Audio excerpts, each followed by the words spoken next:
Hello everybody, this is Nihal Singh. Welcome to my channel निहाल साक्षी। आज हम इस video में इंग्लिश ग्रामर फुल कोर्स का chapter number 4 parts of speech के बारे में सब कुछ पढ़ेंगे। तो चलिए वीडियो को स्टार्ट करते हैं बिना किसी रुकावट के। Words are divided into 8 groups according to their work they do in a sentence. These words are called parts of speech. इसका मतलब होगा वर्ड्स को उनके सेंटेंस में किए गए काम के अनुसार 8 ग्रुप्स में बांटा गया है। इन वर्ड्स को पार्ट्स ऑफ स्पीच कहते हैं। The parts of speech are 8 in number. Parts of speech number में 8 है। पहला नाउन, दूसरा एडजेक्टिव, तीसरा प्रोनाउन, चौथा वर्ब, पांचवा एडवर्ब, छठा प्रीपोजिशन, सातवां कंजंक्शन, आठवां interjection. A noun is a word used as the name of person, place or thing. इसका मतलब होगा नाउन वह वर्ड है जिसका प्रयोग व्यक्ति, स्थान या वस्तु के नाम के रूप में किया जाता है। For example, Akbar was a great king. इस सेंटेंस में अकबर नाउन हो जाएगा। दूसरा sentence example, the sun shines bright में द सन नाउन हो जाएगा।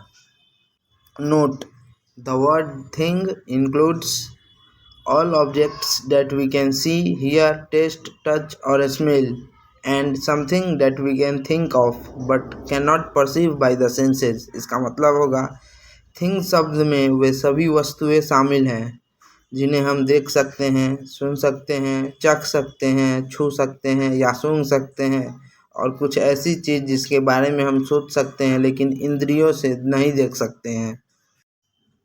An adjective is a word used to add something to the meaning of a noun. इसका मतलब होगा एडजेक्टिव एक ऐसा शब्द है जिसका उपयोग नाउन के अर्थ में कुछ जोड़ने के लिए किया जाता है। For example, he is a brave boy. इस सेंटेंस में ब्रेव एडजेक्टिव हो जाएगा। दूसरा example, there are 20 boys in this class. इस सेंटेंस में 20 एडजेक्टिव हो जाएगा। A pronoun is a word used instead of a noun. इसका मतलब होगा प्रोनाउन वह वर्ड है जिसका प्रयोग नाउन के जगह पर किया जाता है। For example, John is absent because he is ill. इस सेंटेंस में ही प्रोनाउन हो जाएगा। दूसरा example, the books are where you left them. इस सेंटेंस में देम प्रोनाउन हो जाएगा। A verb is a word used to express an action or state. इसका मतलब होगा verb एक ऐसा वर्ड है जिसका उपयोग किसी काम या स्थिति को व्यक्त करने के लिए होता है। For example, the girl wrote a letter to her cousin. इस सेंटेंस में रोट verb होगा। दूसरा example, Kolkata is a big city. इस सेंटेंस में इज verb होगा। An adverb is a word used to add something to the meaning of a verb, an adjective or another adverb. इसका मतलब होगा adverb एक ऐसा वर्ड है जिसका यूज verb, adjective या अन्य adverb में के अर्थ में कुछ जोड़ने के लिए किया जाता है। For example, the flower is very beautiful. इस सेंटेंस में वेरी एडवर्ब हो जाएगा। दूसरा example, he worked the sum quickly. इस सेंटेंस में क्विकली एडवर्ब हो जाएगा। A preposition is a word used with a noun or a pronoun to show how the person or thing denoted by the noun or pronoun stands in relation to something else. इसका मतलब होगा preposition एक ऐसा word है जिसका उपयोग noun या pronoun के साथ यह दिखाने के लिए किया जाता है कि नाउन या प्रोनाउन द्वारा दर्शाया गया व्यक्ति या वस्तु किसी अन्य चीज़ के संबंध में कैसे खड़ा है। For example, there is a cow in the garden. इस सेंटेंस में इन प्रीपोजिशन हो जाएगा।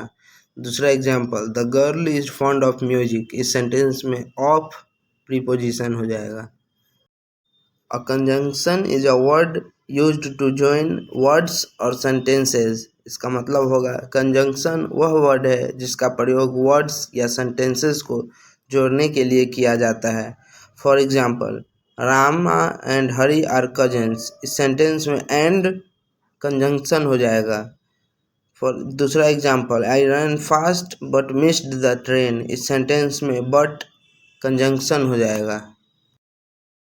An interjection is a word which expresses some sudden feeling.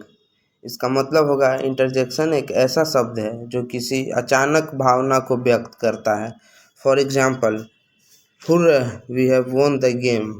इस सेंटेंस में हुर्रे इंटरजेक्शन हो जाएगा। दूसरा example, alas she is dead. इस सेंटेंस में अलास इंटरजेक्शन हो जाएगा। इसी के साथ हमारा पार्ट्स ऑफ स्पीच चैप्टर समाप्त होता है। अभी के लिए बाय बाय, मिलते हैं नेक्स्ट वीडियो में।